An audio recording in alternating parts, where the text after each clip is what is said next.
Hello and welcome to episode 105 of The Worst People We Know. I'm Sean. Yeah, I'm Mike. And I'm Jeff.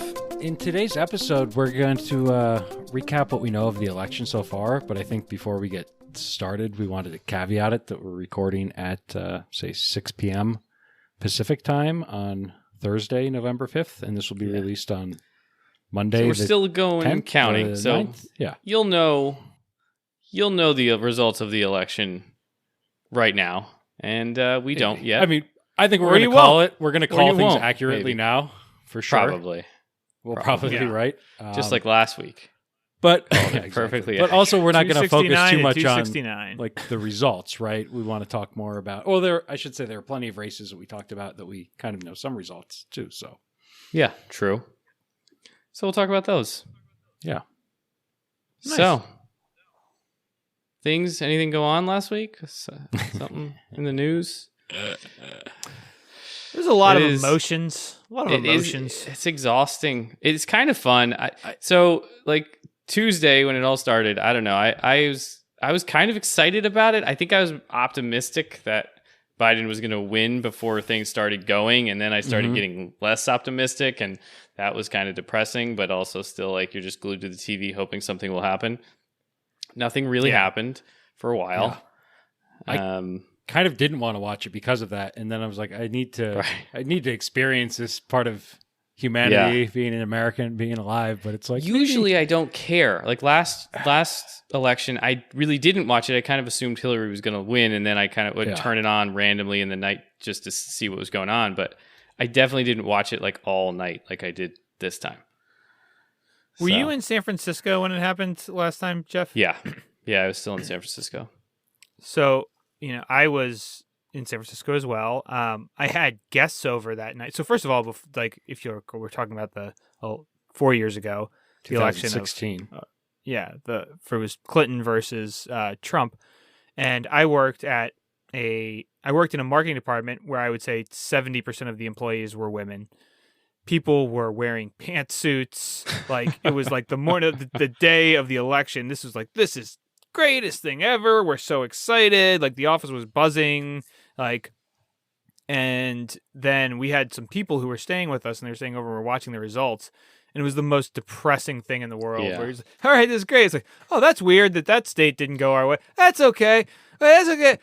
Whoa, that's another one. It's like, it'll be fine. It'll be fine. And then some of the Midwest ones flipped, and we're like, fuck. Yeah. And then it was just terrible, right? And the next day in the office, it was like somebody died. Yeah. It was, the whole city was like that. It was just terrible. And so I had that lurking inside of me as I Right. entered into this situation. Well, especially And so, because there was, Yeah. you had hope in the beginning, and then it faded throughout the night, and then so I feel like everyone thought if you were cheering for Biden, that's what you thought was going to happen, right? He got up early, you're like, and then you're like, but who knows? It's probably going to go badly, and it kind of started to. Yeah, it's just like for the last 4 years have trained us to have no faith in humanity anymore, and just be like, Pretty you're accurate. not going to get me again. Right. It doesn't matter. You're not going to get me. I know that that bad things can happen. That's the problem. I feel like I was like, I'm gonna put some hope into like the outcomes of Tuesday. I don't know why. It was a foolish, stupid thing to do. Yeah, it I was was. like, we're starting a new month.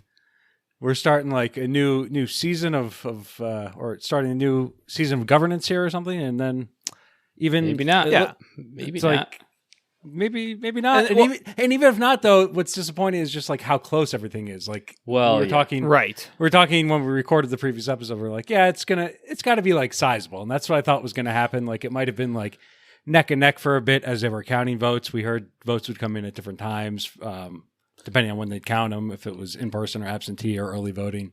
But Right. And that was like my father-in-law's perspective was like, well, we're not going to know tonight anyway, so I'm not going to watch. And I was like, I need to watch because I need to see early on.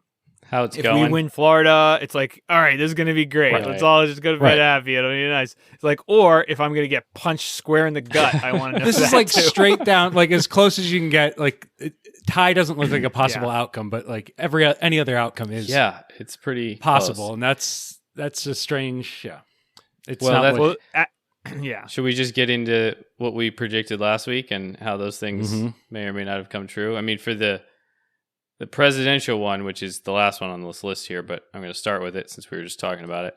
I predicted landslide Biden. Obviously, that the landslide part is completely out of the question at this point. And yeah, I'm confused by it. Like the amount of people that Trump just annoys, I thought would be like, okay, we just got to get this guy out. And shocked that isn't really happening. It's just very strange to me. I don't know. I would agree with that. I think we had some interesting psychological insights with some Republican voters in a chat right before this. We did. Where you guys still talk to, there's still some dialogue going across these boundaries. Well, I haven't left the group yet. Okay. Yeah. I'm thinking about it. All I've been saying is fuck you, just over and over again. So there's dialogue. There's dialogue. So, but one of them said, like, I felt like as somebody who identifies as Republican, he didn't quite use these words, but like when they're like, well, if you vote that way, then you're like a racist and a bigot. And I was like, screw you, I'm going to vote that way anyway. I was like, that doesn't feel good. I think you have to throw in very selfish. What? That was like that people will call somebody very selfish? No, that he is. As in your list of things you could be based on how you voted. Oh yeah. Yeah, I guess that's fair. Well, so anyway, it was like a reaction. It is like he got more dug in because of how pissed off people, how dug in people are against Trump. I get that, to be honest. Like, I get that, like, if you associate yourself with like as a Republican for none of the Trumpian reasons, you just like that's how your parents were, and that's especially if you live in a blue state, you do feel ostracized to some extent that you're racist because you're Republican, and like the thing that doesn't make sense to me is the loyalty to party before the loyalty to like sanity, and like because I feel your fellow certainly loyalty to sanity. Well, it's just like if Trump took over my party and I was really into it, and I'm an independent technically, so like I don't have one, and I don't really get why, but I could see being like, fuck this guy. He's a lunatic. Yeah. We have to get him out and go back to serious business. But for some reason, everyone just lets that part go, and they just and so that's why I wanted to bring it up, because you would think, like, rational thought to me would say, okay, this guy's a terrible human being. He's going to lose all the rational people, but this is somebody who I consider to be a rational human being, who's just like, you know what? I don't like how you guys are talking about me, so screw you. I'm going to vote the psycho back in, and he's accepts that he's a psycho. I sort of get it though. Yeah, doesn't see the risk. Well, and that's the thing is, I get the attitude. I just, it's just a bridge too far for me. Yeah, I can't. Not my flavor of nutter either. Yeah. So. No. I anyway, could see so voting. You said landslide. Go ahead. I could see voting for Trump, like for the excuse of like just the whole thing is broken and he's the best thing to destroy it. Right. Like, that one still makes sense to me, but I don't know. Beyond I also that, don't that was think I was thinking of it. I don't think the Democrats are doing themselves a whole lot of favors here. Like with COVID, I actually think COVID oddly probably helped Trump, even though it really shouldn't have. Well, a friend of ours who's a doctor who probably, so I say that because I trust his sources, sent us a picture of what, like the red voting. Yeah. Heat map how heat red map of the states country, overlap like with overlap of red voting and red for indicating a lot of COVID cases. So it was just like this. I'm not even sure. Like that map sort of just makes sense, right? The red voting isn't changing, right? Those states are always red, and so but they're not populated, and so therefore there's no COVID. Yeah, and I do think like the overreaction in a lot of Democratic cities is an easy thing to point to and say like they're shutting everything down. And if you live in Iowa, you're like, that's bullshit. I don't need to shut everything down. Stop telling me I'm a bad person for not wearing a mask. I see the same 5 people every day. It just doesn't apply to them. And so the big hoopla around it, shutting down the economy, I sort of get it. I don't know. I think that's the same problem with gun control, where it's like, I got 20 guns in my pickup truck. It's never been a problem. It's like, well, yeah, because your neighbor, shoots somebody in his family in anger, then that guy lives 40 miles away. If my neighbor shoots somebody, it goes through his wall and hits my kid. So it's like, that's why we should have different rules. We should. But yeah. Well, and I think that's ultimately the issue for everything is that each party wants to impose their ideas on the other party. It's like, if you live in Texas, you want to own a bunch of guns, go for it. Why does that bother someone in New York? But it does. And it's kind of just like... So I think that's true. I think, but like I don't know, now we're getting into a gun debate, but I had a conversation with one of my coworkers in Nebraska who started the conversation, and he just wanted to get into it with one of the people in California. And he started it with like, I'm a card carrying member of the NRA. I was like, okay, sounds good. Yeah. And he's like, I think I should be able to own as many guns as I want. I was like, I think so too. He's like, so are you support the NRS? No, I hate those guys. I think their leadership are complete jerkholes. It's like, because there are some rules where it's like, it's not about you who's the responsible person. The responsible person should have as many as possible. We just need some rules to keep them away from the people who are murdering people. And there are some very reasonable restrictions that could be put in place, like you can't buy 10 guns a month. Like, that doesn't affect very many people, but it reduces how quickly guns get sold in New York when they drive up I-95 from Virginia. Like, so I don't know. Those are two. But people don't think, it's hard for people to get out of what their situation is and think about things from somebody else's perspective. Yep. That is true. So anyway, we said that you thought there was going to be a blowout and there wasn't. Yep. What did I think? I think you agreed with me, but you should probably know that better than me. I don't remember what the things I say on this podcast. Jeff was the only one that mentioned like landslide, and I think I said something along the lines of I would hope for that, but I don't know that I'm that optimistic. Right.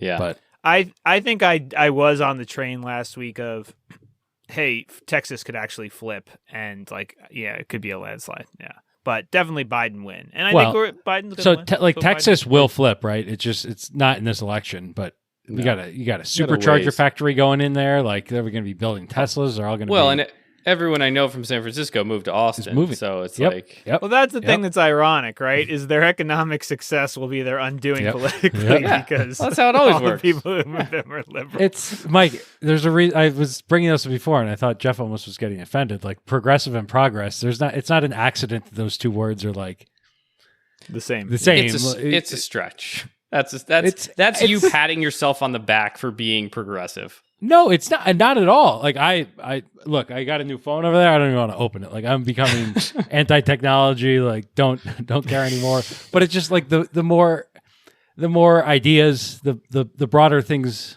like the broader ideas that are embraced, it's going to make things better. And I think that's like not holding on to the past. Yeah, but there's a limit, right? You don't want to go. You just run along. Well, that's crazy. Why you need two sides. Exactly. Yeah. You need that's what I think. That's what we have to remember, though. When it's like these guys, it's like now it's just like it's like fighting. It's become WWE because we have a president that was in the WWE before, and it's like two sides fighting against each other instead of just like I forgot that was also true. Yeah, it's really amazing. So, what were your emotions like on Tuesday, Jeff, as you were watching the things come in? I was excited and very optimistic to begin with because I really did think there was going to be some sort of blue wave situation. And to be clear, I mean, listeners probably know I'm probably the least liberal on here, and I'm really not.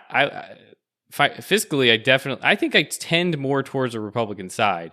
I just really don't like Trump. I really don't like what I think he's doing to politics. I think he's an embarrassment to the country, yada, yada, yada. So I'm rooting for Biden in this. I couldn't care less about the Senate and all that. If that's still Republican, I think that's maybe a good thing, honestly, so we don't get a whole thing where they're just passing everything that they want to pass and they haven't been able to. But anyway, very excited and happy to begin with, and then kind of depressed going to bed and fearful that it was going to just end the same way it did last year. Yeah.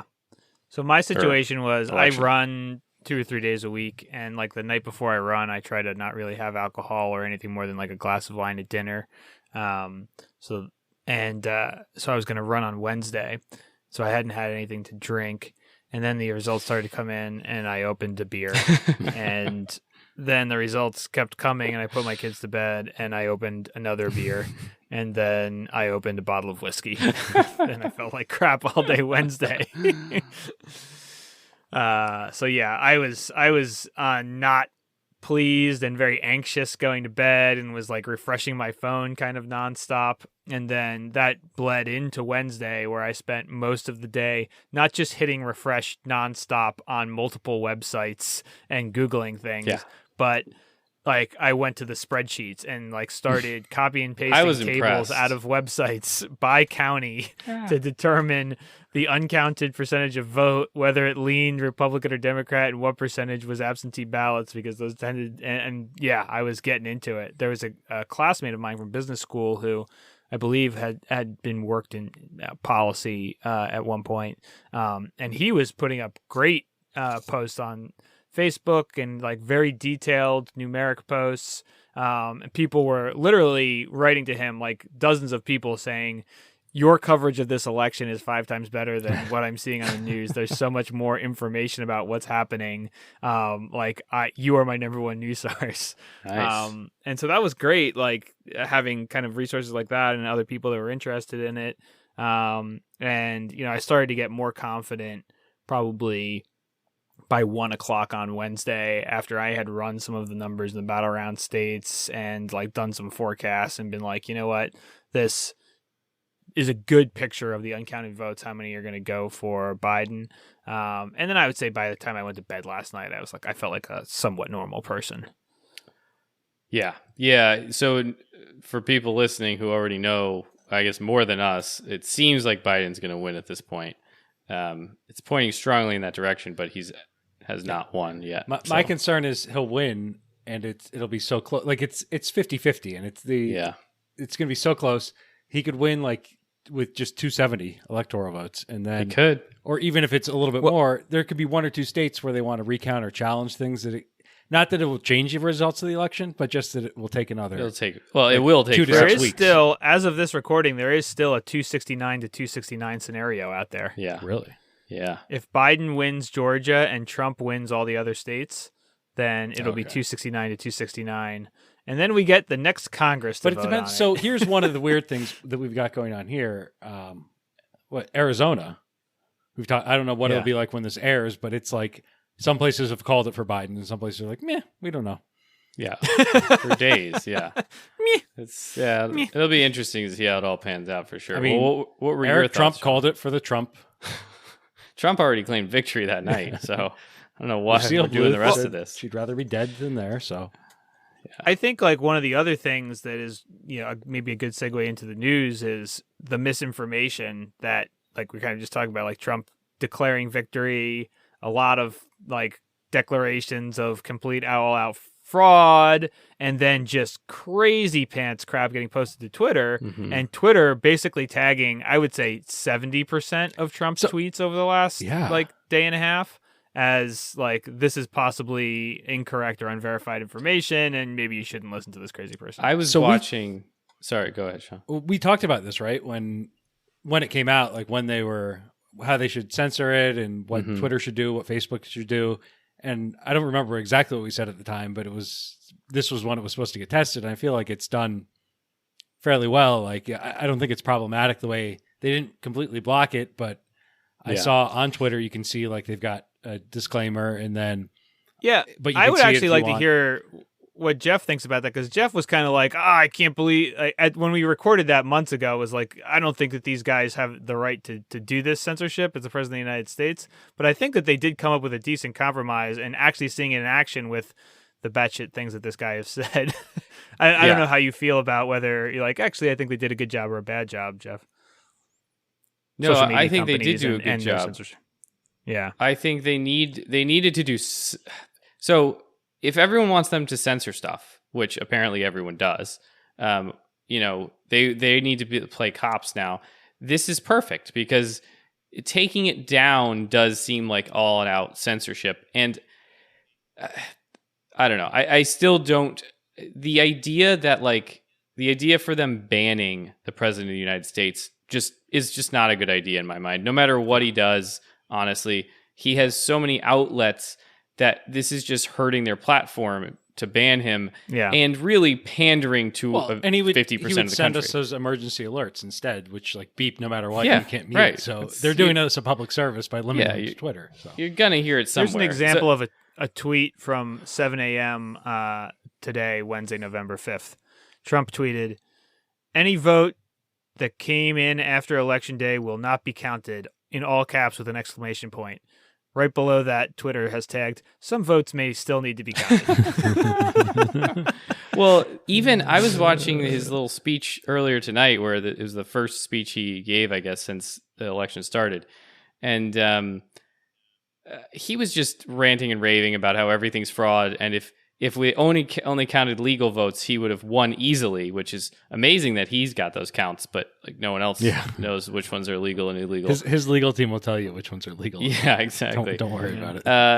But like even Fox News was saying like, yeah, so it sounds like he's kind of floundering, and he's probably just trying to save face or whatever, and it's just like. CNN was going as far as to just be like, there should be a disclaimer on this saying like none of what he's about to say is true, and so I don't know. Like at this point, I think everyone knows that. Like, but it is. But people. The problem people is don't, like one of my favorite things to watch. The Daily Show has Jordan Klepler on it, and he goes to Trump events and just starts talking to people at a rally. And granted, it's like he can edit it down and pick like the worst responders, but. They'll just repeat what Trump says, and it's like there needs to be like at least some level. And I think we talked about it when we talked about the episode of in the original censorship of it. Some people might look at that and say, "Oh, well, it doesn't matter. Like this is fake news. This is big tech trying to censor what he's saying. Like I'll just dismiss it anyways. The message will still get through to some people, but it does seem like a reasonable compromise." Yeah, I like effective. The idea. I like the idea of that. Well, firstly, I'll say I was impressed with with Fox News' coverage. So I was watching mostly Fox News and CNN. Fox News, they did a really good job of being actually fair and balanced. Like they were being pretty neutral and pretty professional. They called Colorado first for Hickenlooper for Senate. That was a flip. And they called Arizona first and almost got in a fight with Trump. Right. And then I saw like people from the Trump camp were calling up and are on air with Fox News. And they're like, we think some people might have called it too early. You got to look into that some more. Yeah, they did a good job. But I was disappointed with 538. Is that the site? Yeah. It's just I thought they were going to have like this chart from 5 days ago. I thought this was going to have this great coverage. They just did they did all their simulations. They posted those up there. What the hell does that do for me election night? This is your whole thing. How would you not have a map that looks like the Wall Street Journal or the New York Times? I don't get it. Doesn't make sense. Doesn't make sense. Shenanigans, I say. So what other races did we predict? Senate. I think we all said it was going to be flipped, and it certainly wasn't. It isn't, but there's still it's still in the air as we sit here. Yeah, but it certainly wasn't a clear. Does anybody know the Georgia special election? No, I have no idea what that even means. What does that mean? There's a special election, and for some reason, for one of the seats in Georgia, but there were two Republicans running against one Democrat, and it didn't quite make sense to me why they would. I think in that election only legal votes count. That's why it's special. No, I think they may have something weird like I want to say that California has this for like House races where it's an open primary and whoever gets the most votes or a certain like above a certain amount of votes in the primary, like they'll all. Yeah, I want to say that's. Well, that's so. There are other maybe I looked at which it, is why they do a runoff if nobody gets over 50%. I looked at it because the other one's not a special election, but it does have three candidates, but one was from a Libertarian Party, so it was like only one major candidate from each party. Something from each major party. Something on the ballot in Florida this year was to allow not people that aren't horse-track racing, dog racing. I wish. I mean, obviously voted for that. allow people from any party to vote for any candidate in a primary. In a primary? Holy shit. What are your guys? I think South Carolina already has that. What are your guys' thoughts on that? I've heard differing opinions on that. Well, so there was a somewhat related one in California about voter age. We could tie into that too, Mike. I don't know if you remember how you voted on that. But I do. Yeah. I think the one you raised, Jeff, is I don't like that because it just seems like it allows people, especially we're so divisive now. Like, yeah, Oh yeah. it would allow you to really throw. It would just allow for more shenanigans going on, which I don't think is. Well, yeah. It's like if all of the Republicans could have voted in the Democratic primary, right? Because knowing that Trump was going to win the Republican primary, and I think in some states this is the case, they probably would have all voted for Bernie because they all thought Bernie had a worse chance of beating Trump, right? Mm-hmm. Right. I would be concerned about that. I don't know what the benefit of the law is, though. I haven't thought about that problem. Well, California's become that too, though. I think because it's like a one-party system here. That then, it just doesn't you'll matter. have What two the other Democrats party going does. against each other, and so they still have to find a different way to. Yeah, true. It doesn't. Right. It's the same idea. So my thinking was that it would allow independents to vote in the primary of their choice. I don't think you could have voted for both primaries, although I guess in a lot of you should have to like pick up for like an election season, like pick your team. Yeah, you get to pick a team and you get to vote for that if primary. You're rooting for like an NFL team, you can't change every week to whoever's winning. But I liked that idea because I would be registered as an independent but I register in whatever primary I want to vote in, basically, now. So I guess I already do that. Yeah. But yeah, I don't know. Just want to be more party fluid, which I think is perfectly fine 2020. Exactly. Right. Yeah.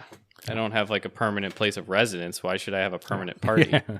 You want to vote in every state, vote in all the different primaries, just travel around like Johnny Appleseed of democracy. Right.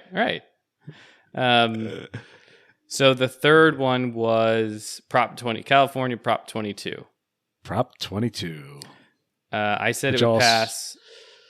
I believe Flynn said it would pass, and Sean, you said it wouldn't pass. But we basically were just talking about how we voted. Yeah, how against it. I wasn't quite sure. But we want to give some background on it. I think we should for people that don't know. You can do that because I'm not entirely familiar with like the article that caused it. Well, it started with Assembly Bill 5 in California, right? And that was for I think the basic idea was it was to keep or targeted at some of these delivery companies and rideshare companies where the drivers were working as independent contractors and they weren't paying them benefits. But it impacted anybody that worked as an independent contractor, a 1099 employee. You might hear that term thrown around where you're working as an independent contractor. Prop 22 came about because when Assembly Bill 5 passed, the rideshare companies, Uber, Lyft, the delivery companies, DoorDash, especially were potentially impacted by that. So they came up with Prop 22. I forget. Do you guys remember the estimate of like what was spent statewide? Was it like 200 million? And I think I saw 100 million somewhere, but that was probably something. 100 million is the number in my head. Yeah, but I don't know. In like ads, and I thought it was increasing up to the election. But we can check on that. But so they put out this compromise. It's not a terrible compromise. What it does, like it, I guess where the drivers were today, if we call that like 0, AB 5 might have put them at like 1, and they're or 2, they're twice as well off as they were before, maybe. Whatever number you want to put there. But whatever they came up with Prop 22 was like somewhere in the middle of that. So it's somewhat of a compromise. One thing I think is a little bit strange about that though is it's an exemption for these gig economy employees. I don't know what that does for everybody else that's impacted by AB 5. So it was like AB 5 was something California Assembly did to try and target these companies. They skirted around it a little bit. They've got somewhat of a compromise on the side. And now there are a bunch of other industries that are still potentially impacted. Still under that. So Prop 22 specifically was to exempt rideshare drivers? App-based drivers. Okay. So rideshare, that is specific. delivery, DoorDash. But so if you do a different job and you're a contractor, they might make you like sit behind a driverless vehicle as your primary occupation. You're an app-based driver, but you'll be writing like a screenplay if you're like an independent contractor screenwriter to get around Assembly Bill 5 now, because they'll need those people to like man the autonomous vehicles. I think. Well, and I think that was that was mostly my issue with that, with Assembly Bill 5, is that it seemed like a very, like a knee-jerk thing they did for political hastily purposes. Put together, yeah. Like it was hastily put together that was basically was supposed to target one very specific thing, which was app-based drivers, but targeted everyone. It cast a wide net. A huge net. And app-based drivers swam through it now. People in every industry, like, journalism and, freelance writing and programming and all of these industries that were freelance and working just fine, all of a sudden couldn't. And that was all to sort of get Uber and Lyft. And now, not only did they not get them, but now everyone else has to deal with this other bullshit that like wasn't even meant for them in the first place. Everyone was fine with that situation beforehand. So I don't know. I'm glad it passed in a way, because I don't think that was particularly positive for the industry. And it probably does help other, like the next big industry that wants to oppose. If AB5 is really bad, like this helps with some that's true. legal precedent. They're not going to have to spend $100 million in advertising to overturn it for them now that, and I think it passed it's like 60-40 split at the current count. And I think that's like 2/3 or 70% of the votes from what I saw. Yeah. So it got plenty of support. It's still not clear to me like what the drivers wanted. And it's even like what would happen to the drivers. I think there'd be the ones that remained might be made better off, but if they might have like a 20% reduction in drivers or something like that. So there are people that are on the net. I think it could have still it probably would have made people worse off. In my mind, it's basically it's almost the same argument as like the cab services versus cab and online drivers. The online drivers don't get paid as much, and you're just picking a particular segment that gets all or nothing, right? So for this, it was Prop 22 basically said, all of these independent contractors, if they meet certain criteria, need to be, and all of those criteria were created for those drivers, so they would have met that. They need to be full-time employees. And you got to give them benefits and all this stuff. From all the numbers I've seen, about 20% of drivers were anywhere close to full-time. So you're basically kicking everyone else out so that these people can have a better lifestyle or whatever, get paid more, get better benefits. Because no one else the company can't afford to make those people full-time, or those people don't want to be full-time. That's why they do it. That's the whole benefit of it. So that's why I think that goes back to like the hasty assembly of Assembly Bill 5, where it's like it could have been. It's weird. I don't know how else if like a public watchdog negotiates with a private industry. Like if it seems to be the best tool. I don't know what else it's clunky, but I don't know what else you would do. Well, and I think something that bothers me is kind of the hostility the government has towards Uber and Lyft. That being said, maybe that's Uber and Lyft's fault for just, or at least Uber's. They did some bear poking there, I think. They definitely did some poking there. So, yeah. But it does seem like the rideshare industry is a unequivocal, positive for the whole population, and the government should sort of be looking out for that a little bit more than trying to protect 10 or 20% of these drivers. Well, it's like you don't even care about Michael Cohen and his taxi medallions, Jeff. Yeah. Positive for everyone. That's a good point. Not positive for him. But yeah. But he's got so much else going for him, so that's good. This guy's had a bad few years. Well, to be honest, I do feel bad for the people that had taxi medallions, especially like the taxi drivers that owned them, because the New York taxi medallion thing, I mean, those things got up to close to $1 million or over. Yeah, they're $1 million. Yeah, and these guys would save up their whole life savings, maybe take out a loan, buy this thing because it was worth But it. It was like buying a savings bond or like a T-bill. Yeah. It's like Yeah. it was Just guaranteed always went up. return. That's Right. but good like much better return than those like. But you were certain about it too. It's like you weren't. It wasn't a risky investment, and then. And a lot of these guys did the driving. They owned their own taxi medallion, and they were the driver. A lot of drivers I would talk to, it was like 3 or 4 people. Oh, okay. Might own like Own share, one. would share one medallion. Right. Yeah. That makes sense. Yeah. Yeah. So I do feel bad for those guys, but Well, any of those guys that live in New Jersey can work off some of the stress associated with those medallion devaluations now, I think, because sure can. they also legalized recreational marijuana in New Drugs Jersey. win. Drugs won the election in a lot of states, and states I didn't expect. Yeah. I mean, so marijuana legalization is just like sweeping the country.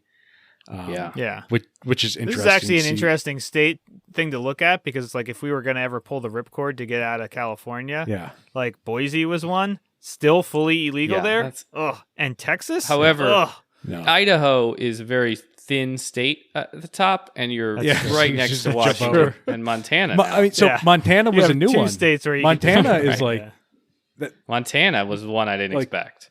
The problem is you move to Montana and you're looking at like, especially like, there's not going to be a dispensary literally anywhere. Like, it's true. Like anywhere in there's horse one riding dispensary in distance. the state if you're looking to buy land in Montana. So. Well, I tell you, like Montana, there are so few human beings that live in Montana. Like, seriously, there was. I know each one of them gets like 4 electoral votes. I know. Right. Yeah, exactly. Each one of them just takes a turn being their senator. But literally, we had a customer where you turned off the main road and then you went 40 miles, and that's how you got to his house. He's like, he was 40 miles, not from a main road. It was insane. Wow. So yeah, there's a lot of space out there. So all right. So what states did something? So Arizona, Montana, New Jersey, South Dakota all legalized recreational use of marijuana. Yep. Yes. So fully legal. And then Oregon decriminalized all drugs. Oh, they did. Oh, I didn't know that. Oregon possession of all drugs. Decriminalized. So that means you can't be arrested for possession, but it's still not legal. You can't go buy it at a store. Right. The penalty now is a cash fine or a rehab type program. So it's like letting people, instead of criminalizing that and then you've penalized somebody for the rest of their life, it's like it gets them the help they need. Or sense. If they're like a cocaine finance guy, like he's got the money, just let him buy his way into it. Pay his way through. Yeah. This is America. It's freedom. Right. Hey, make it work. Like, well, it just doesn't make any sense. So Portugal does this, and I've heard it's going very well. Like they have a better rehab program. We're just filling our jails with these poor people that are addicted to shit. It makes no sense. And the newsflash, the war on drugs didn't really work. So thanks a lot, Nancy Reagan. I tried saying no a lot, but turns out some drugs are pretty fun. So there is some support from this on the conservative side, exactly for your point, though, Jeff, because they don't want to pay for these freaking prisons. It's like quite expensive to keep somebody incarcerated just because they, smoked a little weed. Yeah, it's ridiculous. Yeah.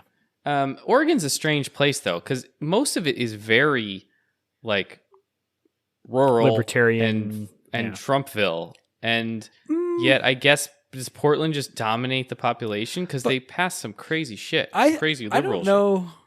I have to look at a map now that you're talking like that. But I knew a guy I worked with. Luckily, I can click on something right now in the New York Times because we're having an election actively, and I can tell you for like a guesstimate based on that is pretty number of votes cast. 4 million people in the state. Let's see, population of Portland. It's 5640. 5640 what? For Biden.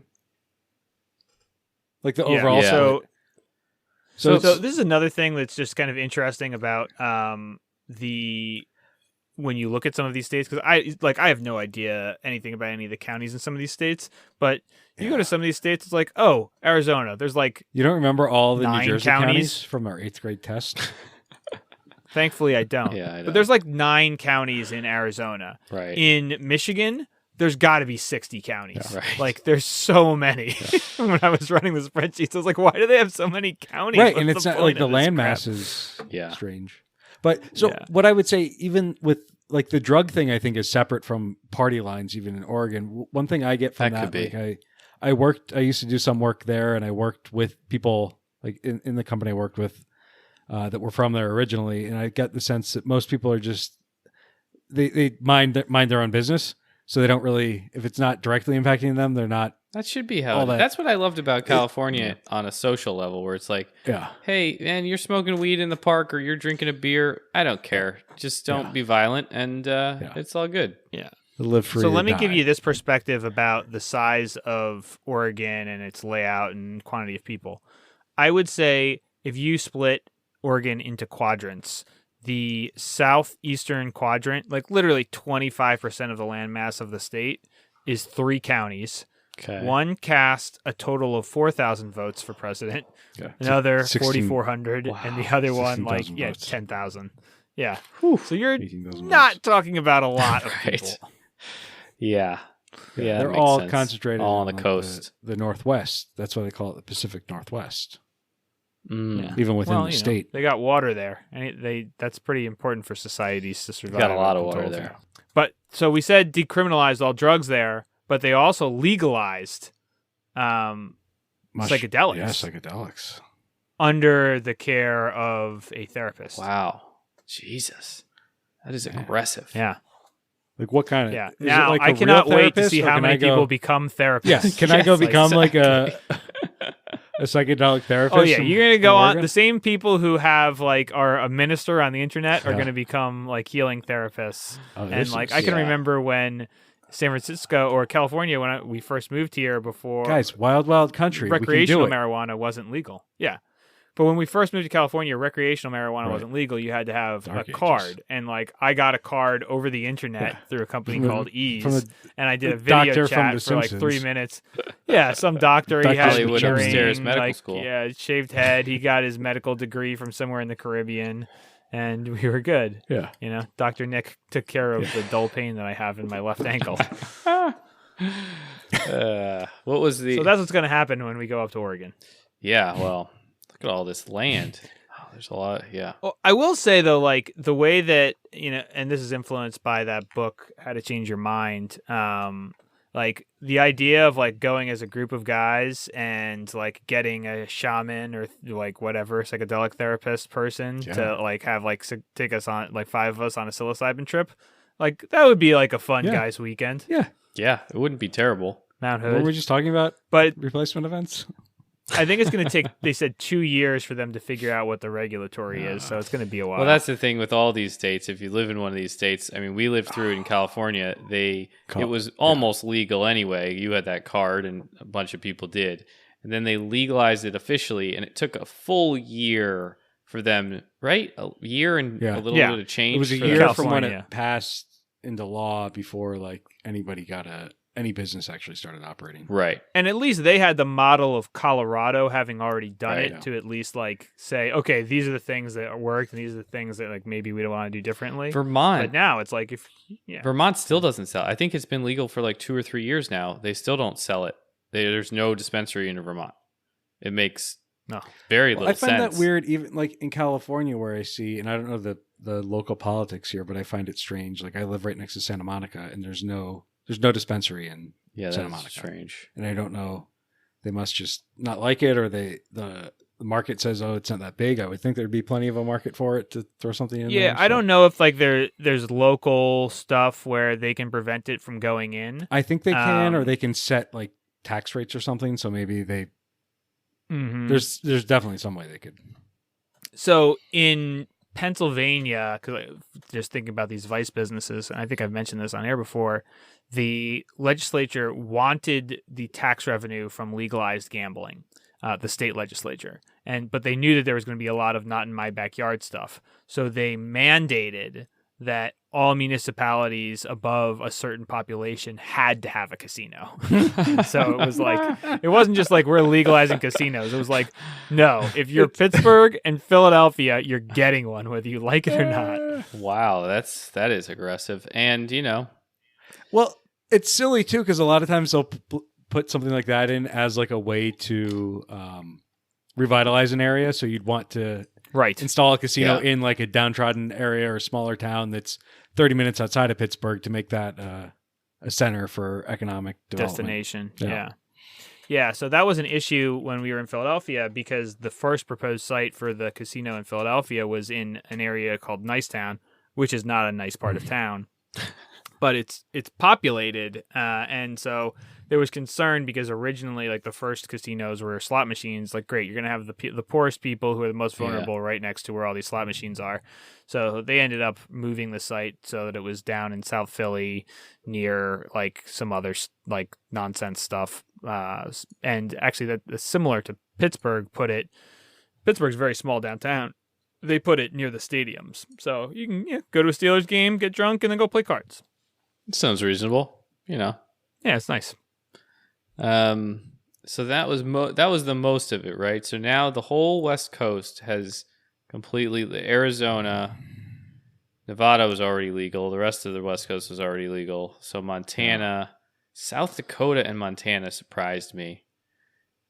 And they say we don't love freedom out here. Yeah. Well, that's the thing is, has Texas got nothing? You know, they're the ones that love freedom and completely criminalized. There are some dry counties, I think, in Texas. But see, I think that's the same, like we were talking about with Santa Monica now, or the way California does it. Like the way it's set up, and granted, it's probably hard to still get approval from people, but it's not that it like becomes legal everywhere in the state. It's just that it can be legal, and if there's local entities that want to govern it differently, they can. Right. So like Texas could still have that's great. Dry, pot-free counties, but who knows if a dry county wants to have a dispensary in the county next to them, they're probably already don't like having a liquor store in the county next to them. So, Oh, so DC also doesn't allow sales. Interesting. Marijuana is now legalized in 15 states and DC, but they don't allow sales. So you can't sell in DC. Interesting. So where do you go to get your weed in DC? Maryland or Virginia? Well, no, because those are just medical. So I don't really understand why. So you just get it on the street and then you don't get arrested for it when you have it. What'd you say, Sean? Was Maryland? I thought Maryland was in one of the stories. No, or it didn't just change. It doesn't look like it. New Jersey, Arizona, Montana, South Dakota. Oh no, I was reading up. They were a slave state when I was reading up on the Electoral College. That's what they were. Oh, that's what they were. Shout out to Maryland. I'm sure they're very excited. Wrong side of the Mason-Dixon line, guys. That's what. So when I lived in Baltimore, I lived in an area called Federal Hill, and the reason it was called Federal Hill is because they built this big hill with cannons on it, which are still there, as like monuments or whatever. They pointed at the city because the city was so divided during the Civil War that like they were thinking they might have to open fire on the city, like during a revolt or something. Like it's just like absolutely insane, and it was all over owning slaves. Freaking crazy.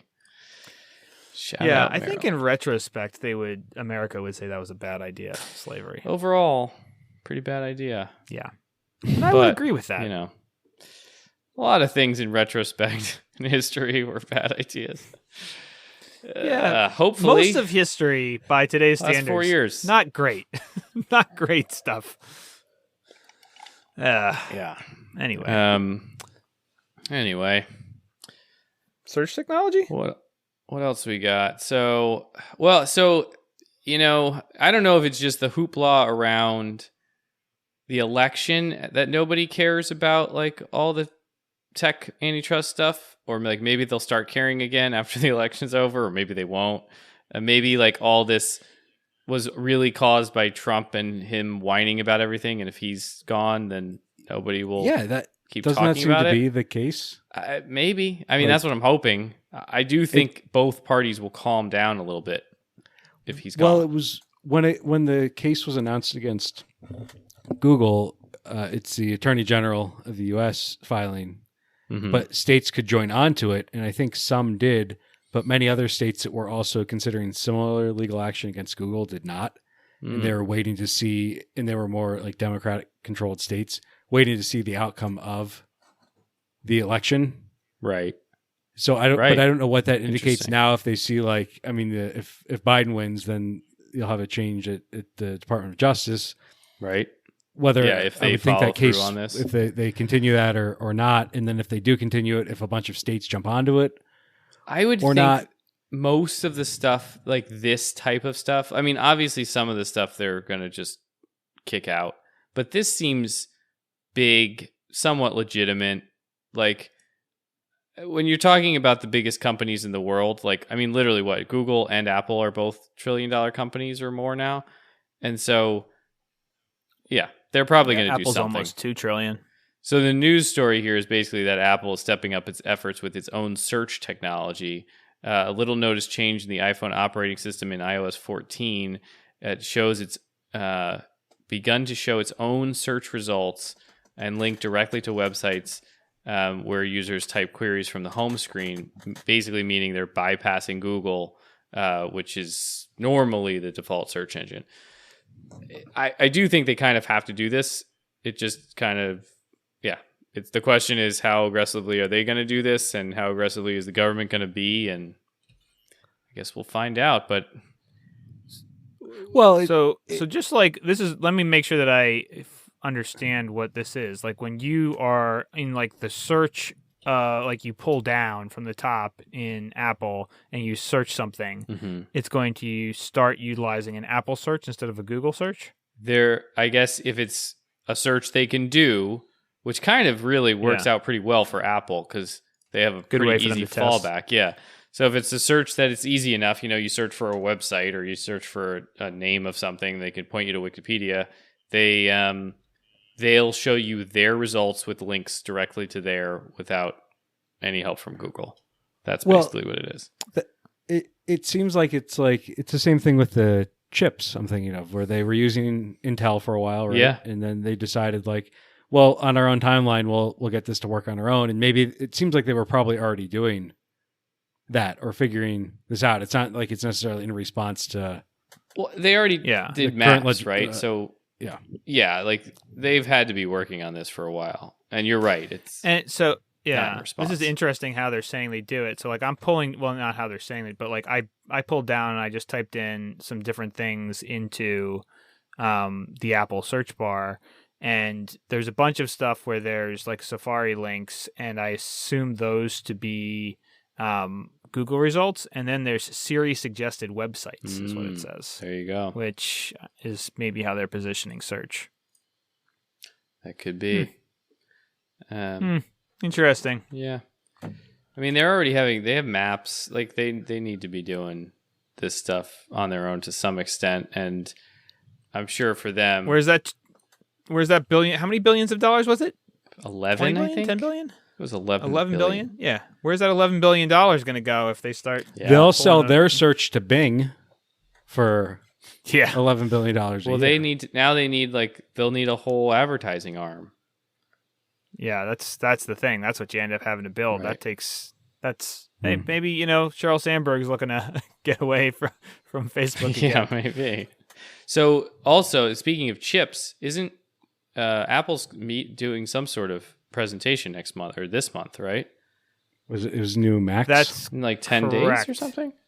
When is the next? Yeah, November 15th is what I understand, whether that's rumor or fully announced. But the rumor is that they're going to announce the Macs. Oh, only 5 days away. The 10th. Oh, nice. So, yeah, tomorrow as of when this recording comes out. Oh, and the Macs are going to be the first ones that run on the Apple chip? Well, that's the rumor. That would be pretty exciting if that's the case, because that was a pretty quick turnaround time from announcement to full product. We'll see. We'll see how they work. I mean, I imagine they're going to work. They're not Tesla. They actually release the things that they say they're going to. Yeah, without like a 5 They have a PR timeline. department, Jeff. Well, I do give them a lot of credit for that type of thing, and I guess they have been running these similar chips in their iPads for years now. But Apple, I mean, that is I saw some video on a Sony's new phone, and it's like, you know why Sony has like 0.01% market share? It's because they announced this phone in March. It got finally sold in September, and they've already announced its successor before this went on sale. So like, were they selling on Kickstarter? Yeah, like why would you do any of that? That's the worst. I could tell you that, and I don't do work any there. of those things? Like, because somebody's boss wanted to be able to tell somebody else's boss that we announced the thing, and we really pulled Sony's together got to all make it sorts of happen. problems, because I thought what you were going to say was how like all their tech doesn't work with anybody else's tech. Like they just like to do things differently, but not in the cool Apple think differently, just like in the annoying. They were particularly annoying about it. Although their phones, I've heard, are very nice. They do look very nice. I mean, Sony's always had a pretty nice aesthetic. But that's the problem, is they make a pretty decent product, but nobody buys it because, like, really? It's hard to get excited about this new phone if you've already announced the next one. Like, what the fuck? So Apple, on the other hand, they announced some shit and you can buy it next week. Or buy it today and get it next week. So yeah, for sure. It's impressive. When I worked for Four Moms, so like we were a hardware technology company, and there was a product that when I came on the first week, they said, "Oh yeah, we're going to launch this in March," which is like 3 months later, and it was already 18 months behind. And I worked there for 18 months, and the product was not released then. And I'm not sure it ever came out, but so that product was at least 36 months behind. And like I remember the CEO just saying, "Like, I don't understand how Apple says they're going to launch something, and then they do it and they ship all the stuff like exactly on the time. Like I don't know how they do it." And I was like, "Well, they're a real company who's done this hundreds of times." Yeah. Well, and that's another thing, is like they're not talking about pie in the sky ideas. Like, you know, we give Elon shit, and he to some extent deserves it. But he's saying shit like, "I'm going to land a guy on the moon," or like, "We're going to have autonomous driving like next year." And I see, like, I think, you know, it's basically like all of my timelines in my head where like, oh, this website will be up next month. 7 months later, it's finally up, and I'm like, wow, that was a lot. I learned a lot about things I didn't know how to do. Yeah, exactly. And so it is kind of like this, you know, you give them some slack, but Apple never does that. They have like a, you know, they've got it pretty well figured out already before they announce it. And they're not worried about like, oh, Google put out this thing, so we need to get that into our next. They're like, we'll get to it when in the order by which we think it's important. Right. Yeah. But it feels like they were already prepared for that anyway. Like they were slowly phasing that out, so they're not shocked by things. Don't come as a shock because they're just the search thing growing their tentacles. Yeah, I agree. Yeah. It's like, Google existed for 20 years. Like, hey, okay, search looks like something we can get into now. They didn't rush out to crank out a search engine. Yeah. Right. Well, should we move on to recommendations? Recommendations. Sure. I'm going to recommend a book about America that my friend Mike Flynn recommended to me initially. It's called Free Time, The Forgotten American Dream. It's by Benjamin Hunnicutt. It's like that name. Yeah. It's a book. I think, Mike, you came across it when you were looking for things on our 44-hour work week or 40-hour work week episode discussion. Yeah, I think so, yeah. And I think it may have also been mentioned in like some other economist book that I read. Mm-hmm. So it's essentially about like it talks a lot about the work week and our relationship between like work and free time. But as the title indicates, it's about like free time. What are we supposed to do with free time? What is the American dream? I've really enjoyed it. I wouldn't have thought I'd enjoy it. I think the guy's like a professor, and it's almost written like a textbook more than It's more like it's big and it's textbook. I actually did the audio book because it's half the price of the Kindle book, which is half the price of the hardcover book. And the hardcover book is $70, so it feels like it's like you would take a class on a textbook. But it was an interesting read or listen on audiobook. And nice. All about America and American ideals. So good for this time of year, maybe. Mm-hmm. My recommendation is, whether we like to or not, we heard some opinions about people who we disagreed with politically about Mr. Trump. I think I learned some things about people's perspectives, even if I disagree with them. So my recommendation, talk to somebody who might have different ideas than you without judgment and listen to them. I also watched a 9-minute video of somebody who I think is completely insane on Facebook, and I enjoyed that in a different level. I like that one, though. So we need more of that. I reserved my judgment for one set, and I got more judgment on the other side. But yeah, try it with one person and just see how it feels. Yeah, you can still keep the balance. Yeah. Mine is a podcast, the Lex Fridman podcast, specifically episode 132. So Lex Fridman is a secure artificial intelligence, machine learning professor or assistant professor, researcher, or something at MIT. He has his own podcast. Usually it gets very nerdy. This one was with George Hotz, who's the founder of Comma AI. We were talking with one of our friends on some chat room about Tesla and that whole thing and autonomous driving. This guy, Comma AI, is a company that has built its own self-driving thing. So you can buy this thing for about $1,000. It's basically a phone that you put on your windshield and it drives your car for you. And that doesn't seem safe. It doesn't. They have like 10 million miles driven. It works on a bunch of different cars. It's open sourced. This guy is a bit of a wacko. Like the program. Does the phone have arms? It doesn't have arms. No, it plugs into certain cars like systems. And, you know, you have to have like 2009 Subaru Legacy. I don't know. You GT can Spec put Bs. all of the cars. How's it going to know how to shift? I guess I'm wondering. It probably does not work on a manual transmission. That is true. So anyway, they talk about, they kind of nerd out for a couple hours on, you know, AI and self-driving and where Waymo versus Tesla versus Comma AI and who's going to win and who's going to lose and why. It gets pretty into the weeds sometimes, but this guy is kind of one of these like aggressive nerds who doesn't pull punches. So like, I mean, he's basically talking shit about Waymo. Most of the time he's talking about Waymo, which is kind of funny and interesting to hear from like a real insider. I think what annoys me about like the Tesla haters, specifically one, is they point to like consumer reviews or what's the consumer advocate site? Consumer Reports? Consumer Reports. Yeah. Consumer Reports or like car blog sites, and there's like all the experts say it's not going to work. Like autonomous, just Tesla's way behind, and it's like, okay, those guys are in no way, shape, or form experts on autonomous driving and machine learning. No, like seriously. They don't know shit about shit. And the guys that are actually researching things and doing this in practice is interesting to hear like a long conversation about that. So if you're interested in it, it is very niche, but that's it. Lex Fridman podcast, episode 132 with George Hotz. Shameless plugs. Shameless plugs.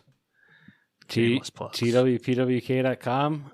Follow it for all the live election coverage. I think Baldwin was weaving in that API the other night. So. I mean, there's some red and some blue on there, I think. Yeah. It's, use your own judgment. What do you see? Like that that dress or yeah, exactly. Laurel and Yanni? Bookcasecoffee.com. I just got some new Sumatra in. It is incredibly fresh. Tastes pretty great. What's that product line? That one's the Zen Garden. Zen Garden. That's the one that you have. Yeah. That's what you get. We used to call it Karate Lumberjack. Yeah, Karate Lumberjack. Sumatra it sounds like a good thing. I don't know anything about coffee, but I like the sound of it. So Sumatra is in Indonesia. Oh. And it is a varietal, typically darker roasted, and it is the flavor profile that one would most associate with the Pete's and Starbucks of the world. Gotcha. Burnt flavor. Yeah, so that's what people who don't like it, they'll call it burnt. Right. There's something in coffee, they call it the first wave, the second wave, and the third wave. The first wave was like crappy coffee that comes in tin cans. The second wave was like Starbucks and like something that like around quality and freshness and European. And then the third wave are some of these lighter roasts where you're getting all these different origin flavors and it's not just darker roasts. So this is more of the second wave, which is frankly Call me a brute, but that's what I like. Okay. Nice. Yeah, samesies. Mm-hmm. Mine is thebubbleboard.com.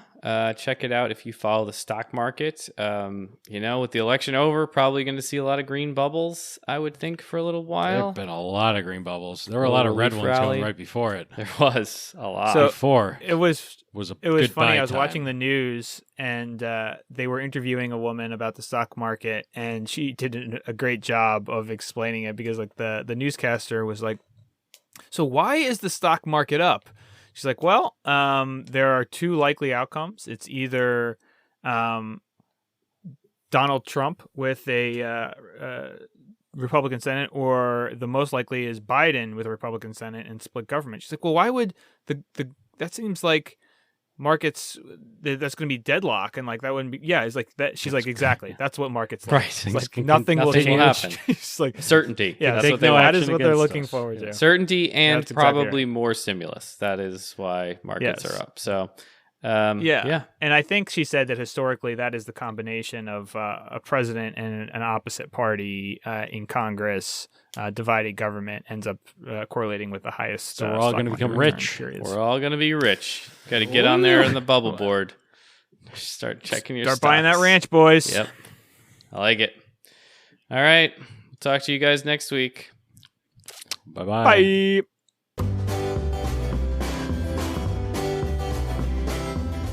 Worst People We Know was recorded, edited, and produced in the Golden State, with a little bit of help from the Sunshine State. The Sunshine State. Gorgeous. Thank you for listening. If you like what you've heard, please subscribe and find us on Twitter at TWPWK. Thanks.